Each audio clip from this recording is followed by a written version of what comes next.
So tonight we are discussing the psychology of rejection. Now, the actual article is called Tribalism and the Psychology of Rejection. So we will do our best to answer any questions about the article as they come in. Um, Dave might want to expand on a few different bits as well. Just some background of me and psychology. I am a layperson in this topic as well, but like philosophy, I do read bits and look into stuff. Dave does have a psychology degree and he's given it the once over. My buddy Ben, who we were hoping to capture for tonight to come on with us, but he's actually busy. He's a psychotherapist or a trainee psychotherapist, and he too looked at it and went, "Yeah, there's nothing I can correct on that." So I'm fairly confident that this piece has some truth to it, though I would be interested in any feedback, any critique, or anything that you can say about it, maybe to strengthen it, maybe some references, other articles to read, or if there's anything in it that seems off, again, let me know. I want to provide you with an accurate piece of work. So, tribalism and the psychology of rejection. I've spoken about our tribal nature before, often about specific groups like anti-vaxxers, flat earthers, fundamentalists, fanboys, etc. But I've also turned that inwards to take a look at atheists and what the new atheist movement has become. Let's firstly briefly go over the basics so we can be sure that we're on the same page, and move forward. Our tribal nature. Humans are a tribal species. It's in our DNA. We work together in groups to survive as part of our evolution, and we came to distrust anything that was different. Others were regarded as dangerous. Even those in the group acting differently might be shunned. We have been guilty of this binary thought, this with us or against us attitude, for a long time. If you try and talk to a gun nut about how there should probably be more restrictions and background checks to ensure guns are cared for safely, and they will just simply hear, "I want to take your guns away because I'm a snowflake libtard."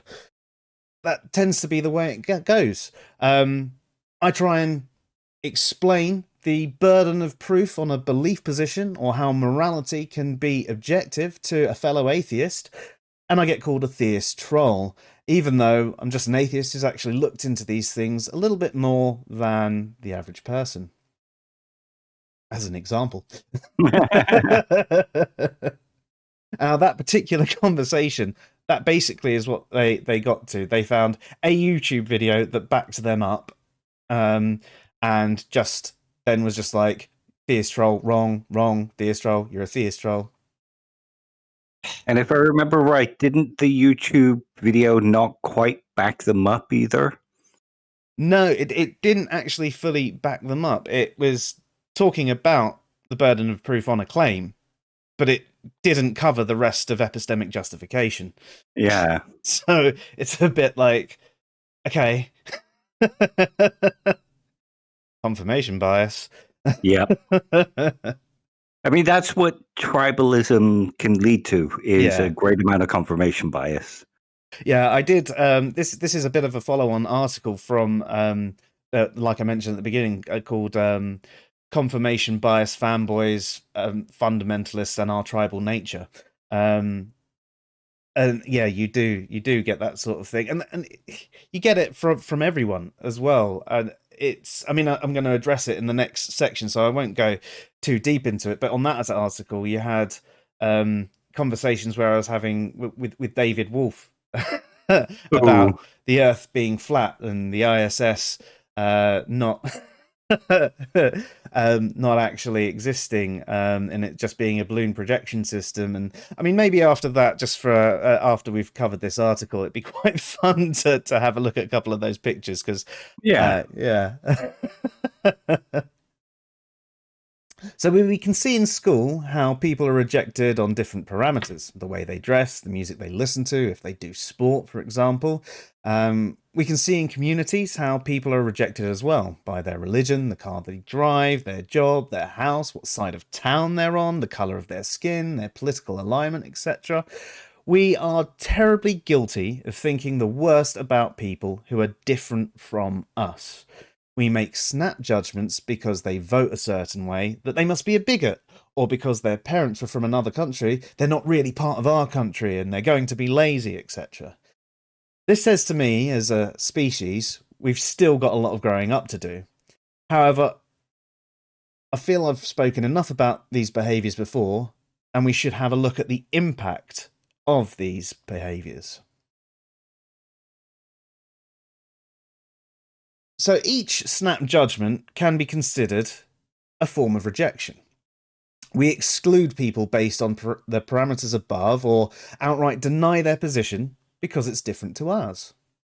We understand why we behave this way, but how does this behaviour affect those whom are being rejected? Tribalism intensifies. So one of the key things that happens with this kind of rejection is it reaffirms your position. Consider the geek that has been made fun by the jock character. The jocks may be patting themselves on the back for another cutting low blow, but what happens to those geeks in that situation? The rejection causes an emotion. It's not nice to feel rejected. To make yourself feel better, you speak to others in your tribe, in this case, other geeks. You'll laugh about how dumb the jocks are, how their life will end with high school, how you're glad you're not one of them. On both sides, we have an affirmation of our tribalism. The jocks patting each other on the back, the geeks reassuring themselves and telling each other that it's better not to be a jock. This causes a massive divide and, over time, incredibly strong feelings of hate towards one another. We can see the same thing happening politically. The left and the right are, at least perceived, so far apart in some countries that they won't even take the time to listen to each other. The other party is instantly wrong, evil, or, stupid, immoral, snowflakes, idiots, bigots, whatever. In these instances, and any others you can think of, the rejection only goes to intensify one's own position. We see the same sort of thing happening with religious missionaries. So, rejecting missionaries. I'm being more general with my use of missionary here, and speaking of any religious person who has been charged with doing door-to-door spread of their particular brand of the good word. The purpose here is less about actually converting people, but more to actually keep those on the mission. With each rejection they get, the more they feel the need to be part of their community, because their community accepts them. They will meet some people who act incredibly horrible to them too, and all of a sudden those lessons about evil atheists will come to the surface too. After completing a mission, the missionary will likely be so disheartened with anyone not part of their tribe and feel so desperate to get back to said tribe. This could also be part of the reason Mormons send their elders out when they're so young.